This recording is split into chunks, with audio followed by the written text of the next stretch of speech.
I dropped the heavy mop bucket gently onto the marble tile, the soapy water sloshing over my worn-out sneakers. It was 11:35 p.m. on the 45th floor of Kwon Corporations. The air was dead, suffocatingly quiet. I leaned my head against the cold mop handle, closed my eyes, and let the first note tear out of my throat. I didn't hold back.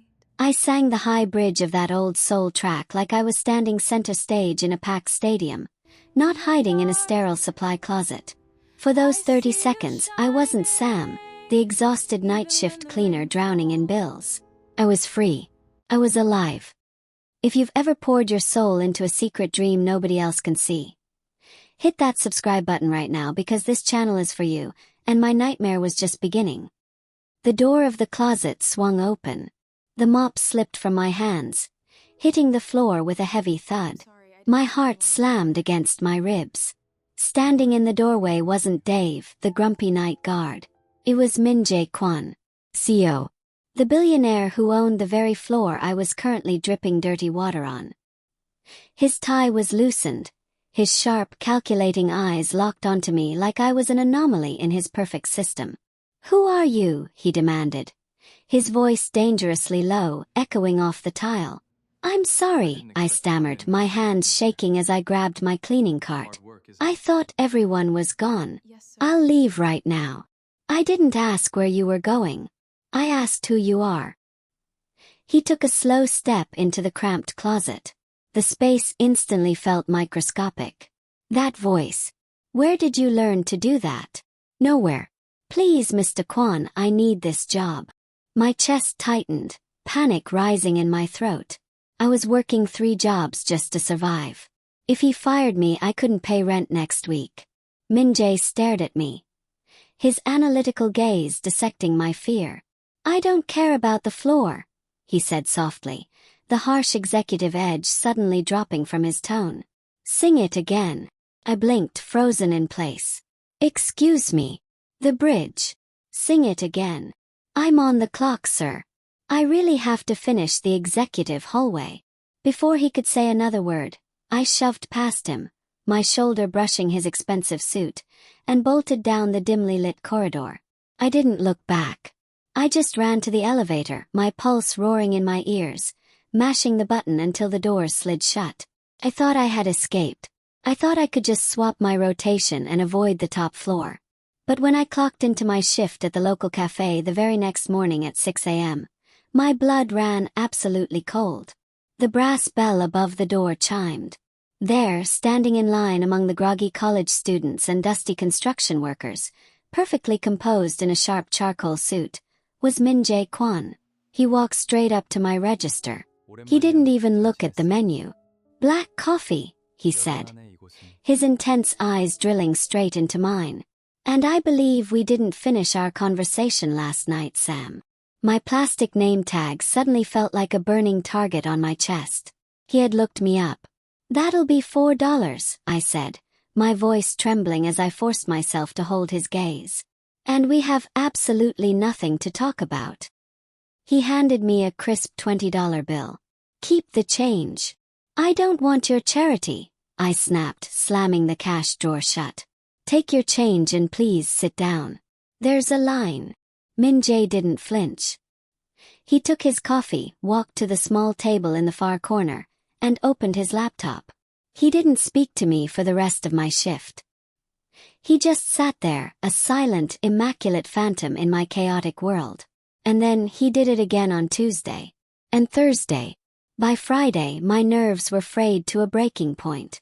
I couldn't focus. I kept waiting for him to mock me, to demand I sing, to use his power to ruin my life. But he just sat there watching me work. Finally broke.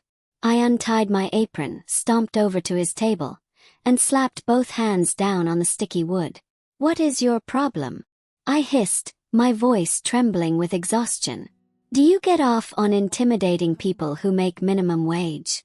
Are you trying to fire me from this job too?" Min-jae slowly closed his laptop. His dark eyes softened, catching me completely off guard. "I'm trying to understand you, Sam. You have a gift, a profound once-in-a-lifetime voice. Why are you hiding it in supply closets and coffee shops? Because dreams don't pay the electric bill. I shot back, tears burning the corners of my eyes. My reality doesn't have room for a fairy tale. So please leave me alone. He stood up. The air between us pulled tight with a heavy, unspoken tension. He was so close I could smell his expensive cologne mixed with the bitter scent of espresso. I won't bother you again, he said quietly. But you're lying to yourself if you think you can keep that voice locked away. He walked out, leaving me standing there, my chest heaving. I thought it was over. I really did. But 2 days later, my phone started vibrating violently on my nightstand. It was 3 a.m. I groaned, answering the call. It was Sarah, my manager at the cafe. Sam, have you seen it? She yelled through the speaker, frantic. Seen what? It's 3 in the morning. Quitter. Everything. You're everywhere. I sat up, my blood running completely cold. I opened my social media apps and felt the air leave my lungs. There I was. A video of me wiping down tables at the cafe, quietly riffing a Whitney Houston song to myself. But it wasn't just a random video. Had 3 million views in under 4 hours. And then I read the caption and my stomach dropped. Kwon Corporation's CEO Min Jae Kwon's secret girlfriend. The singing barista. The camera angle was from outside the cafe window. It caught me singing, but it also caught Min Jae sitting in the corner, staring at me with a look so intense, so devastatingly focused, that the internet had instantly drawn their own wild conclusions. My privacy wasn't just breached. It was obliterated. And the unpredictable twist that made my hands shake wasn't just the fame. The account that posted the video wasn't a random customer. It was the official verified account of Min Jae's biggest corporate rival. They were using my face to launch a massive, scandalous PR smear campaign against him. And I was caught right in the crossfire. My phone didn't stop ringing. By 6 a.m., the narrow alleyway outside my cramped Goshawan in Itaewon was swarming with reporters. Camera flashes bled through my thin curtains like lightning.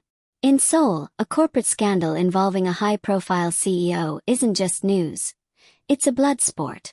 And I was the prey. I sat on my mattress, knees pulled to my chest, trembling as I read the trending comments on Naver. Gold digger. Corporate spy. Who is she? They were tearing apart my life piece by piece. My sanctuary was gone. I was just an Alba, a part-timer working 3 jobs to survive the crushing weight of this city. And now I was the most hated woman in South Korea. A heavy knock rattled my door. I flinched, terrified. Sam. Open the door. It was Min Jae. I scrambled up, unlocking the deadbolt. He slipped inside, instantly making my tiny room feel even smaller. He wasn't wearing his perfect charcoal suit today. He wore a black cap and a dark mask pulled down under his chin. His chest heaving as if he had run up the 3 flights of stairs to avoid the press. What are you doing here? I choked out, tears finally spilling over. Are you trying to ruin me completely? Look outside. I'm getting you out of here, he said. His voice fierce but remarkably steady. My car is in the back alley. Grab your things. No. I'm not going anywhere with you. Your rival company posted that video, Min Jae. They're using me to destroy your stock prices. If I leave with you, I prove them right. Min Jae stepped closer. His hands hovering as if he wanted to hold my shoulders but intentionally restraining himself. Sam, listen to me. My board of directors held an emergency meeting an hour ago. They drafted a press release stating you were a corporate spy hired by our rivals to ruin me. The air vanished from my lungs. What? You know that's a lie. I know, he said. His eyes burning with an intensity that made my heart stutter. They told me to sign it to save the company. To throw you to the wolves so my reputation stays clean. It's the standard corporate playbook. And, I whispered, my voice breaking. Did you? I told them to go to hell, he said softly. I stared at him, completely stunned. A CEO in Seoul defying his own board of directors to protect a night shift cleaner was absolute career suicide. Why would you do that for me? You don't even know me. Because I heard you sing in the dark, he replied, closing the distance between us. Because you are the most real thing I have encountered in 10 years of living in a glass box. And I refuse to let them silence your voice. Before I could process the massive weight of his words, my phone buzzed with an unknown number. I answered it, my hand shaking so badly I accidentally tapped the speaker button. Samantha Lin. A smooth, calculating voice echoed from the phone. This is Director Park from Apex Media, the company currently destroying your CEO friend. We also happen to own the biggest record label in Korea. Walk away from Min Jae Kwon today. Publicly denounce him to the press outside your door, and we will give you a multi-million-won recording contract by midnight. I froze, the phone incredibly heavy in my hand. My lifelong dream was suddenly dangling right in front of my face, but the price was destroying the only man who had actually sacrificed everything to protect me. The silence in the room was deafening. The speakerphone hummed softly, Director Park's breathing audible through the receiver. I slowly looked up at Min Jae. His jaw was tight, his dark eyes shimmering with a quiet, agonizing resignation. He stepped back. He actually took a physical step away from me, putting space between us. Take it, Min Jae whispered, his voice cracking, shedding the last remaining armor of his billionaire persona. It's your dream, Sam. I am a sinking ship. Do not drown with me. Take the deal. Tears tracked hot and fast down my cheeks. This was the moment. The golden ticket out of the Goshawan, away from the endless night shifts, the aching feet, and the bone-deep exhaustion. All I had to do was step on his neck to reach it. Director Park, I said into the phone, my voice dropping an octave, finding a steady, unshakable center that I didn't know I possessed. Yes, Ms. Lin. Are we in agreement? You don't want my voice, I said, my grip tightening on the phone until my knuckles turned white. You want a puppet. And I didn't spend my whole life singing in the dark just to let another billionaire tell me what tune to play. I ended the call. Min Jae stared at me, completely derailed. Sam, what did you just do? You threw away your entire future for a company that just threw me out. No, I fired back, wiping my face aggressively. I took control of it. I didn't wait for him to argue. I opened my Instagram. My follower count had skyrocketed to nearly 1 million over the last 8 hours of the scandal. I hit the Go Live button. Within seconds, 50,000 people joined. Then 100,000. The numbers blurred. Min Jae watched, paralyzed, as I propped my phone against my cracked, cheap vanity mirror. My name is Samantha Lin, I said to the camera, my voice projecting with the raw, unfiltered power I usually saved for my music. The media says I'm a corporate spy. They say Min Jae Kwon is a corrupt CEO covering it up. Both are lies spun by Apex Media to steal a company. Min Jae Kwon is the only person in this city who listened to me when I was invisible. I'm not a pawn. I am a singer. Without any backing track, without any studio magic or corporate branding, I closed my eyes and sang. I sang an acoustic, soulful ballad about truth and resilience. I poured every ounce of fear, hope, and love I felt in that tiny room straight into the lens. When I opened my eyes, the comments had stopped being hateful. They flooded with crying emojis, with awe, with people realizing they had just been manipulated by a massive corporate machine. I ended the live stream and looked at Min Jae. He was crying. The ruthless, untouchable CEO was quietly weeping in a cramped Itaewon apartment. You just destroyed their entire narrative, he breathed out, stepping forward and finally wrapping his arms around me.